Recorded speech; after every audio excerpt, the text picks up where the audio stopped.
Middle ഈസ്റ്റിൽ ഇപ്പോൾ സംഭവിച്ചുകൊണ്ടിരിക്കുന്നത് വളരെ നിർണായകമായ സംഭവങ്ങളാണ്. ഇറാൻ അമേരിക്കൻ പ്രശ്നം ഇപ്പോൾ എങ്ങോട്ടാണ് പോകുന്നത്? പലരും വാർത്തകൾ കാണുന്നുണ്ടാകും. പക്ഷേ ഇതിന് പിന്നിലുള്ള യഥാർത്ഥ രാഷ്ട്രീയം എന്താണെന്ന് ചോദിച്ചാൽ പലർക്കും ആശയക്കുഴപ്പമാണ്. സത്യത്തിൽ ഇവിടെ റഷ്യയുടെ നിലപാട് എന്താണ്? ചൈന എന്താണ് ചെയ്യുന്നത്? അമേരിക്കയും ഇസ്രയേലും ചേർന്ന് അടുത്ത ദിവസങ്ങളിൽ എന്തെങ്കിലും വലിയ നീക്കത്തിന് തയ്യാറെടുക്കുന്നുണ്ടോ? നമുക്ക് കാര്യങ്ങൾ വളരെ ലളിതമായി ഒന്ന് പരിശോധിക്കാം. ആദ്യം തന്നെ ലോകത്തിലെ വലിയ രണ്ട് വൻ ശക്തികളായ റഷ്യയുടെയും ചൈനയുടെയും കാര്യമെടുക്കാം. ഒറ്റ നോട്ടത്തിൽ ഇവർ രണ്ടുപേരും അമേരിക്കയ്ക്ക് എതിരാണ് എന്ന് തോന്നുമെങ്കിലും ഇറാൻ വിഷയത്തിൽ രണ്ടുപേരുടെയും സാമ്പത്തിക താൽപ്പര്യങ്ങൾ തികച്ചും വ്യത്യസ്തമാണ്. റഷ്യയെ സംബന്ധിച്ച് നിലവിലെ സാഹചര്യത്തിൽ ഈ ഒരു യുദ്ധം അല്ലെങ്കിൽ സംഘർഷം മുന്നോട്ട് പോകുന്നത് സാമ്പത്തികമായി അവർക്ക് ഒരു തരത്തിൽ ഗുണം ചെയ്യുക തന്നെയാണ് ചെയ്യുന്നത്. കാരണം എന്താണെന്ന് വെച്ച് കഴിഞ്ഞാൽ റഷ്യയ്ക്ക് അവരുടെ പെട്രോളിയവും ക്രൂഡ് ഓയിലും അന്താരാഷ്ട്ര വിപണിയിൽ മാക്സിമം വിറ്റഴിക്കണം. സ്വന്തമായി ഒരു യുദ്ധം നടത്തുന്നത് കൊണ്ട് തന്നെ അവർക്ക് മാക്സിമം ഫണ്ട് ആവശ്യമാണ്. ഇറാന് ഈ സമയത്ത് റഷ്യ പിന്തുണ കൊടുക്കുന്നതിൻ്റെ പ്രധാന കാരണവും അതുതന്നെയാണ്. എന്നാൽ നേരെ മറിച്ച് ചൈനയുടെ അവസ്ഥ എന്താണെന്ന് നമ്മൾ നോക്കണം. ചൈന എപ്പോഴും യുദ്ധത്തെക്കാൾ അവരുടെ കച്ചവടത്തിനും സാമ്പത്തിക ഭദ്രതയ്ക്കുമാണ് മുൻഗണന നൽകുന്നത്. വൻതോതിൽ ഇറാന്റെ എണ്ണ വാങ്ങുന്ന ഒരു രാജ്യമാണ് ചൈന. ഇപ്പോൾ ഈ മേഖലയിൽ യുദ്ധസമാനമായ അന്തരീക്ഷം നിലനിൽക്കുന്നതുകൊണ്ട് ചൈനയ്ക്ക് കൃത്യമായി എണ്ണ കിട്ടാത്ത ഒരു സാഹചര്യം വന്നിട്ടുണ്ട്. അതുമാത്രമല്ല, ലോക വ്യാപാരത്തിൻ്റെ ഏറ്റവും വലിയ വഴികളായ ഹോർമൂസ് കടലിടുക്കിലൂടെയും ചെങ്കടലിലൂടെയുമുള്ള ഗതാഗതം തടസ്സപ്പെടുന്നത് ചൈനയുടെ കപ്പലുകളെയും അവരുടെ വൻകിട ബിസിനസ്സുകളെയും വലിയ രീതിയിൽ ബാധിച്ചിരിക്കുകയാണ്. അതുകൊണ്ട് തന്നെ എങ്ങനെയെങ്കിലും ഈ യുദ്ധം ഒന്ന് നിർത്തിക്കാനോ അല്ലെങ്കിൽ അമേരിക്കയും ഇറാനും തമ്മിൽ ഒരു യുദ്ധധാരണയിൽ എത്തിക്കാനോ ചൈന അണിയറയിൽ കഠിനമായി ശ്രമിക്കുന്നുണ്ട്.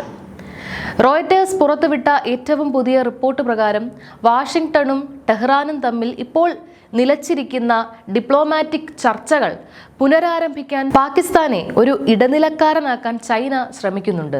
അതായത് ചൈനയുടെ വലിയൊരു സമ്മർദ്ദവും പ്രേരണയും കാരണമാണ് പാകിസ്ഥാൻ ഇപ്പോൾ ഇറാന്റെ ആഭ്യന്തര മന്ത്രാലയവുമായും നേതാക്കളുമായും ചർച്ചകൾക്ക് വഴി തുറക്കാൻ ശ്രമിക്കുന്നത്. ചൈനയ്ക്ക് തങ്ങളുടെ കച്ചവടവും സാമ്പത്തിക ഭദ്രതയും നിലനിർത്താൻ ഈ യുദ്ധം ഉടനടി നിൽക്കേണ്ടത് അത്യാവശ്യം തന്നെയാണ്. ഇനി ഇതിൻ്റെ മറുഭാഗത്ത് അമേരിക്കയും ഇസ്രയേലും എന്താണ് പ്ലാൻ ചെയ്യുന്നത്?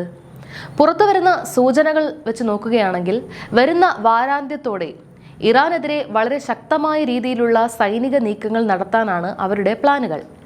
കഴിഞ്ഞ കുറച്ച് മാസങ്ങളായി ഇസ്രയേലിനെ മുൻനിർത്തിക്കൊണ്ട് ഇറാനെ എങ്ങനെ പ്രതിരോധത്തിലാക്കാം അല്ലെങ്കിൽ ഇറാനെ തകർക്കാം എന്ന ചിന്തയിലാണ് അമേരിക്ക മുന്നോട്ട് പോകുന്നത്. ട്രംപ് അടക്കമുള്ള നേതാക്കൾ ഡിപ്ലോമാറ്റിക്കലായി ഈ കാര്യത്തിൽ ഇടപെടുന്നുണ്ടോ, അതോ സൈനിക നീക്കത്തിനാണോ മുൻഗണന നൽകുന്നത് എന്നതിൽ ഇപ്പോഴും വലിയ ചർച്ചകൾ നടക്കുകയാണ്. പക്ഷേ ഇവിടെ ശ്രദ്ധിക്കേണ്ട മറ്റൊരു കാര്യമുണ്ട്. കഴിഞ്ഞ 2 ദിവസങ്ങളായി ഇറാഖിലേക്കും മറ്റു മേഖലകളിലേക്കും അമേരിക്ക നടത്തിയിരുന്ന ആക്രമണങ്ങൾക്ക് ചെറിയൊരു അയവ് വന്നിട്ടുണ്ട്. അമേരിക്ക പെട്ടെന്ന് ശാന്തരായതാണോ? ഒരിക്കലുമല്ല. ഇതിന് പിന്നിൽ ഇറാൻ നൽകിയ കൃത്യമായ ഒരു മുന്നറിയിപ്പുണ്ട്. ഇറാൻ പരസ്യമായി തന്നെ അമേരിക്കയോട് പറഞ്ഞത് ഇനി തങ്ങൾക്കെതിരെ ആക്രമണം ഉണ്ടായാൽ UAE, ഖത്തർ, സൗദി അറേബ്യ എന്നീ രാജ്യങ്ങളിലെ അമേരിക്കൻ താവളങ്ങളിലേക്കും അവരുടെ താൽപ്പര്യങ്ങൾക്കുമെതിരെ ശക്തമായ തിരിച്ചടി ഉണ്ടാകും എന്നാണ്. നിങ്ങളൊന്ന് ആലോചിച്ച് നോക്കൂ. ഈ 3 രാജ്യങ്ങൾ എന്ന് പറയുന്നത് അമേരിക്കയ്ക്ക് ഏറ്റവും വലിയ ബിസിനസ് നിക്ഷേപങ്ങളുള്ള അമേരിക്കയുടെ വിശ്വസ്തരായ രാജ്യങ്ങളാണ്.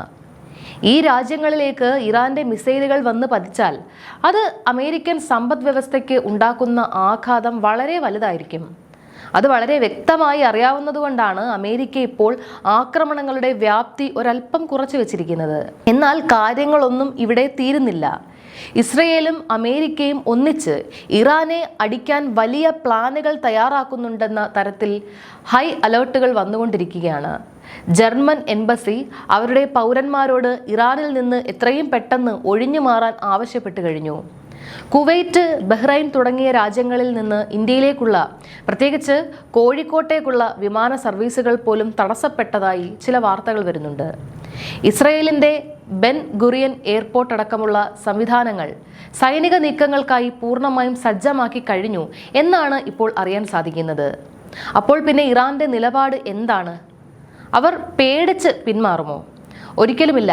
ഇറാന്റെ വിദേശകാര്യമന്ത്രി അബ്ബാസ് അറാഖ്ചി വളരെ വ്യക്തമായ ഭാഷയിൽ തന്നെ കാര്യങ്ങൾ തുറന്നു പറഞ്ഞിട്ടുണ്ട്. അമേരിക്കയുടെ ഭീഷണികൾക്കും സമ്മർദ്ദങ്ങൾക്കും മുൻപിൽ ഇറാൻ ഒരിക്കലും തലകുനിക്കില്ല എന്നാണ് അദ്ദേഹം മാധ്യമങ്ങളോട് പറഞ്ഞത്. ഉപരോധങ്ങളും ഭീഷണികളും കാണിച്ച് ഇറാന്റെ മേൽ ആധിപത്യം സ്ഥാപിക്കാമെന്ന് ആരും കരുതേണ്ടതില്ലെന്നും സ്വന്തം ജനങ്ങളെയും ഹോർമൂസ് കടലിടുക്കിലെ തങ്ങളുടെ താൽപ്പര്യങ്ങളെയും സംരക്ഷിക്കാൻ ഇറാൻ ഏതറ്റം വരെയും പോകുമെന്നും അദ്ദേഹം ആവർത്തിച്ച് വ്യക്തമാക്കിയിട്ടുണ്ട്. ഇതിന്റെ തെളിവെന്നോണം കഴിഞ്ഞ ദിവസങ്ങളിൽ മിഡിൽ ഈസ്റ്റിലെ ചില അമേരിക്കൻ താവളങ്ങൾക്ക് നേരെ ശക്തമായ തിരിച്ചടികൾ ഉണ്ടായിട്ടുണ്ട്. ജോർദാനിലും ഇറാഖിലെ എർബിലിലും IRGC നടത്തിയ ആക്രമണങ്ങളിൽ അമേരിക്കൻ സൈനികർക്ക് പരിക്കേറ്റതായും ജീവഹാനി സംഭവിച്ചതായും വാർത്തകളുണ്ട്. അതുപോലെ ബഹ്റൈനിലെ അമേരിക്കയുടെ 5ാം നാവിക വ്യൂഹത്തിന് നേരെയും ആക്രമണം ഉണ്ടായി.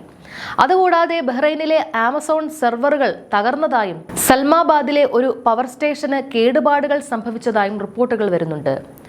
ചുരുക്കത്തിൽ പറഞ്ഞു കഴിഞ്ഞാൽ കഴിഞ്ഞ 2-3 ദിവസങ്ങളായി നമ്മൾ കാണുന്ന ഈ ശാന്തത എന്ന് പറയുന്നത് ഒരു വലിയ കൊടുങ്കാറ്റിന് മുൻപുള്ള ശാന്തത പോലെയാണ്. ഇറാൻ തങ്ങളുടെ എല്ലാ മിസൈൽ ലോഞ്ചറുകളും ഓപ്പൺ ചെയ്ത് വെച്ച് വലിയൊരു തിരിച്ചടിക്ക് കാത്തിരിക്കുകയാണ്. ഇനിയുള്ള ദിവസങ്ങൾ മിഡിൽ ഈസ്റ്റിനെ സംബന്ധിച്ച് വളരെയധികം നിർണായകമാണ്. ചൈനയും പാകിസ്ഥാനും ചേർന്ന് നടത്തുന്ന ഈ മധ്യസ്ഥ ശ്രമങ്ങൾ വിജയിച്ച് യുദ്ധം ഒഴിവാക്കാൻ സാധിക്കുമോ? അതോ അമേരിക്കയും ഇസ്രയേലും ചേർന്ന് മിഡിൽ ഈസ്റ്റിനെ വീണ്ടും ഒരു വലിയ യുദ്ധത്തിലേക്ക് തള്ളിവിടുകയാണോ? നിങ്ങളുടെ അഭിപ്രായങ്ങൾ താഴെ കമന്റ് ബോക്സിൽ രേഖപ്പെടുത്തുക. നന്ദി.